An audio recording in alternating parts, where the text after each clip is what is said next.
I just didn't quit. That's the only distinguishing quality from me and probably whoever else going through this or went through this or is gonna go through this, is that I ain't quit. I went through every emotion. I went through every emotion with trying to pursue what I'm doing. You know what I mean? And I think that what's gonna separate whoever's gonna try to go for something is that you ain't gonna quit.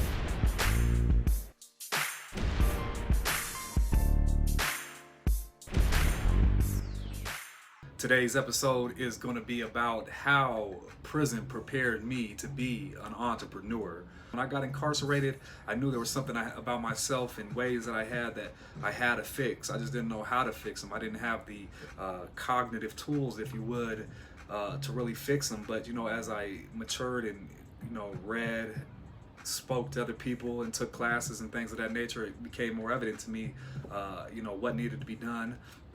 And when I say what needed to be done, I meant what habits that I had, what friendships did I have that, kept me in a bad position. And, entrepreneurship is definitely not a glamorous lifestyle. I mean, there's a lot of risk, there's a lot to take, but the reward is great, and I don't find peace in just getting a paycheck at the end of the week.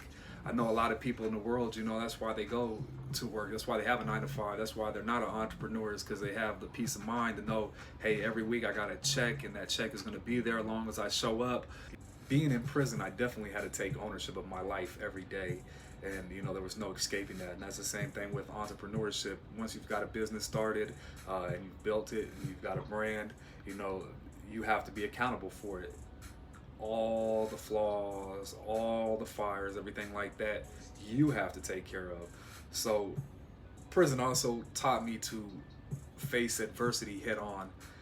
And it was something I kind of already did before I got incarcerated, but I did it more in a radical way. I think after being incarcerated, I'm able to take on adversity with a different set of skill sets. So, whereas before I used to always tackle adversity head on and blow up and, be all in to a degree, now I'm more apprehensive and I listen more. I pay attention to what options do I have in this situation. And, that's something you definitely have to have in entrepreneurship. Having nothing to start with when I got out really started me at the bottom. And by being at the bottom, there really was no other place but to go but up. And that's one of the luxuries of being at the bottom.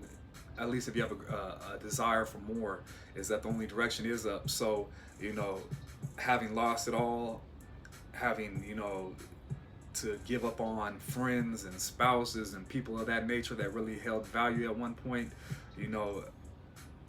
I know nothing can be as bad as that. So, when anything may ever happen or something, that's negative happens during the day, or, issues with customers or anything like that, that stuff is small on the grand scale of everything. It's so minor, and I think entrepreneurs and people in general, I think that's something that slips their mind on a regular basis, that a lot of this stuff really is mental.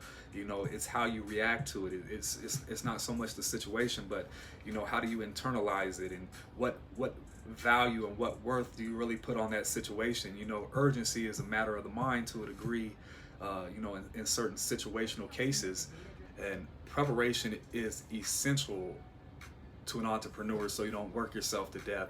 And especially being in this date and age, 2019, where you can automate so many things, so many functions that you would originally have to put a person in play to operate. I mean, you want to capitalize on these luxuries. You want to begin with the end in mind. And every entrepreneur, when you're starting a business, when you're starting a marketing campaign, whatever it may be, you really want to begin with the end in mind. You want to be able to, see 10 steps down the road, 5 years down the road, as cliche as it sounds. Also, it taught me to always think win-win. Finding a win-win is, at the end of the day, making sure that nobody walks away from that situation with animosity or, feeling like they got ripped off or taken advantage of. Because at the end of the day, I mean, especially in sales, you really do not want that. I mean, you want repeat business. You want to make sure that you have a customer's lifespan that not only purchases one time, but comes back and eventually tells a couple friends and speaks very, very highly of your products and buys them on a regular basis with every release. Also, being in prison, it taught me a lot of patience, and patience is definitely key to entrepreneurship, as nothing moves on your time.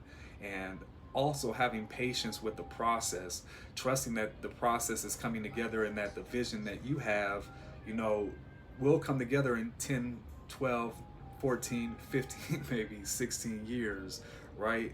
No, I'm just joking, but within a small time frame.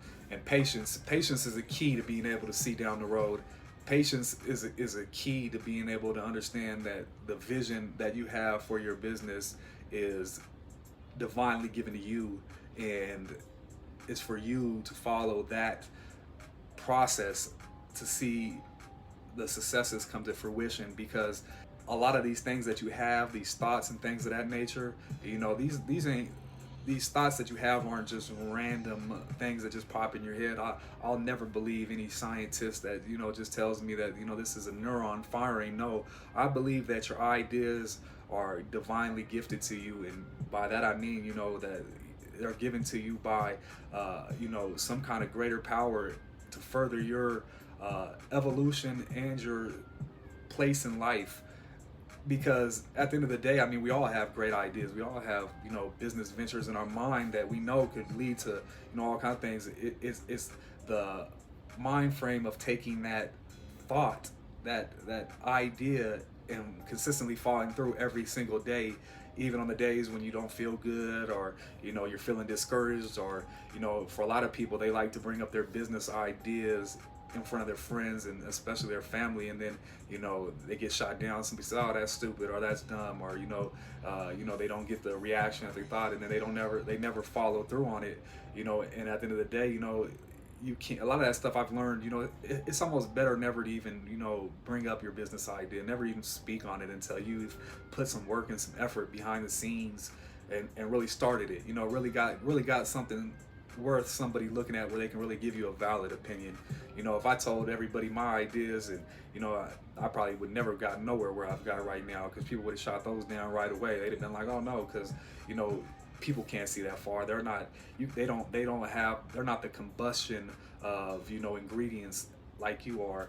You got to take into consideration you as a person. You have so much experience in life, and the things that you're interested in, and all these things, they combine to make you. So of course the ideas that formulate in your mind are going to be unique. They're going to be and divine in nature, because they come from you and only you. They're a combustion of all this stuff in your life and the information you've taken in. So you definitely want to take consideration that your thoughts are divine, and have the patience to work it out and follow it through. Once again, this is all about the journey. You got to fall in love with the journey. You got to fall in love with the day-to-day hustle. Even if you have a business and you're not like enjoying what you do, you're not enjoying waking up and getting to it, that means your business isn't successful. In my book, success to me is when you wake up and you love what you do, and you do what you love with who you want to love when you want to do it. And that's what you got to keep focusing on. At least that's what you got to keep focused on, in my opinion, is, are you really successful? Are you truly happy? Because at the end of the day, you can have all the money in the world and still be a miserable person. And money, as cliche as it sounds, it buys stuff and it affords opportunities, but nothing is like making memories. Nothing is like being in the moment with people who care about you and really love who you are as a person. So never forget that. But patience, to wait 11 and a half years just to get back to life as you know it, or even have another chance at life.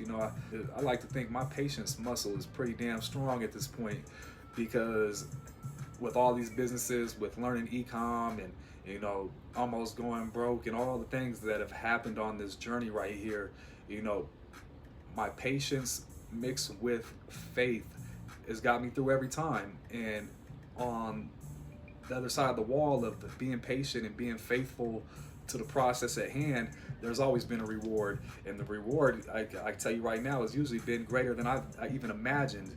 And it's hard for me to tell you straight off the board that, like I seen all this stuff come together like it would right now. I never in a million years would have seen it come together this well. I mean, I had a plan for myself and where I wanted to go, and I still do, but that's the thing that I love right now, is that I know where I'm going is even greater than I can imagine. For those 11 and a half years, I think I was in like a state of meditation where I just constantly visualized my life and where I wanted it to be and how I wanted it to be. Another skill set that I pretty much picked up in prison and really sharpened in prison would be the ability to read people, and the ability to recognize a person's character real quick. I had a principal who once told me, he said, when someone shows you who they are, believe them. And it's probably been one of the most realest statements that stuck with me my entire life, is because, if somebody shows you that they have flaws in their character, or that, hey, they have great character, these aren't by accident. These are who they are. This is who lives in them. These are the actions that they're going to do. And you can't fault somebody for something they do when you already know their nature. It's like having a snake as a baby, and it looks cute and it's real small, but it's still gonna bite you at some point, and its nature is still to devour you at some point. So being able to read people, because in prison you had so many people to be around, you had so many people who always had some kind of motive. When you're in prison, you can have somebody come up to you and talk to you for 15-20 minutes, and their whole objective is just to ask for a soup afterwards. They felt that's what they needed to do in order to get a soup for themselves for the night. And that's where it starts at. I mean, there's all kinds of manipulation and games being ran in prison, and the old saying, there's a mark in the dark everywhere. And being able to read other people and pick up on voice cues and certain mannerisms that humans have by moving, and different eye contact and stuff like that, it goes a long way in this world. Because one thing I found, especially in the social media world, is that a lot of people don't make eye-to-eye contact, and social interactions are sometimes awkward and off, because a lot of people just don't have social skills. They don't know how to flow in the now. They don't know how to hold a conversation and look someone in the eyes and be sincere. A lot of people really can't even look their own selves in the eye and be sincere with themselves. So it's almost ridiculous that you would ask somebody to really be like that. You got to take it for what it is and accept people for who they are. But being able to recognize them has helped me out tremendously. Entrepreneur with a great character and high integrity is going to go a long ways in the business world, because his business is going to represent that. Your business models you. So if you're somebody that doesn't really like to get stuff done, and you just want to make some money, you're going to get a lot of angry customers. I mean, you gotta think you're indebted into your customer. As soon as your customer makes that purchase and you hear that ka-ching sound, you're in debt to your customer to perform or provide them with whatever you said they were. And make sure that they're satisfied. In a person of low morale, they're not going to care about that. They're not going to care about their customers. They're not going to respond to the emails. And they're surely not going to replace any defective items, or see that satisfaction is met. And that is what you got to do in business. You need to see that your customer is satisfied. There's money that you're going to come out of pocket. You're going to lose orders. You're going to have to reship another product. And being online, you may be slacking in the third quarter, but hey, come the fourth quarter, you may do 10 times over. You may get all your inventory out the first day you run a sale. I mean, the possibilities are endless. And having a platform to really have these opportunities to make 6-7 figures, potentially even 8 figures. I don't know anything else like it that's available to a person like myself. As an entrepreneur, you have to eradicate beliefs that's been put on you by your mother or your father or your friends or society at large, because a lot of people have never seen wealth created at a rapid rate like this, and they think it's a scam because to traditional business means and things of that nature, in the time frame, It just doesn't add up. But you know, you understand e-com, you understand internet commerce, you understand whatever, you know, area that you're really putting your expertise and time into. You understand the truth behind them, and you shouldn't let anybody move you on any of that stuff right there. You know, there's a reason you have an intuition that guides you, and that intuition is there to move you forward. So, you know, you need to take it into consideration that, you know, you have to eradicate the self-limiting disbeliefs that you have on yourself, because how you think of yourself and how you really think of the future is really what's going to really manifest for you. So be a believer in yourself and don't be a limiter. And the thing is, you know, if you have a 9-to-5 job, you know, you just need to figure out a time slot when you get done of how much time you can put into learn Facebook ads, Instagram marketing, and overall just internet commerce. Once again, you know, if you visit the website right now, gogetter.com, I have 3 books up right now that definitely will help you, you know, learn Facebook ads, Instagram marketing, and e-commerce. The books are totally free. All you got to do is put in your email address and subscribe to our mailing list, which I guarantee you won't be disappointed. We definitely will be sending out some great updates with great information in there. You sign up with your email address, you'll get a link automatically to download all 3 books, and all 3 books are very in-depth. And you know, if you're just starting out, if you even have just a good understanding of what Facebook ads and Instagram and all that stuff is, these books will definitely further you down the road, but they're full of meat and potatoes. So definitely sign up for that, get those books, understand those books, and then we can build, you know. And if I can do it, I guarantee you can do it. After 11.5 years in prison and being in a cement cell for that long, you know, to be able to come out from that, wipe off all that filth, and get back to the hustle and be where I'm at today, you know, I know it takes a lot of resilience. It takes a lot of mental fortitude, you know, a lot of inner strength. But at the same token, I don't possess nothing that you can't possess. Everything that I've had in me, I've just had to dig for, and the same could be said for you. You know, you just need to dig inside yourself. You will definitely grow, and when I say grow, you'll grow by experience, because at the end of the day, that's what people pay you for, is your knowledge and your experience anyway. So why not gain some more? Why not learn some more? So, you know, anybody that's watching this video, man, I definitely, once again, encourage you. If you're an entrepreneur, you know, I take my hat off to you, because I know, you know, what your job is a hard job. And if you just got out of prison, or you've been in prison, hey man, I salute you and commend you that you can watch this video on the outside and you're not back in there. So thank you again for watching. Make sure you guys hit the like video, hit the subscribe button, and I'll holler at y'all next time. If you like this video right here, please show some love and hit the like button. Also hit the subscribe and notification button to stay updated for the latest videos. New videos will be dropping Thursday, 9 p.m. Mountain Time, so please stay tuned.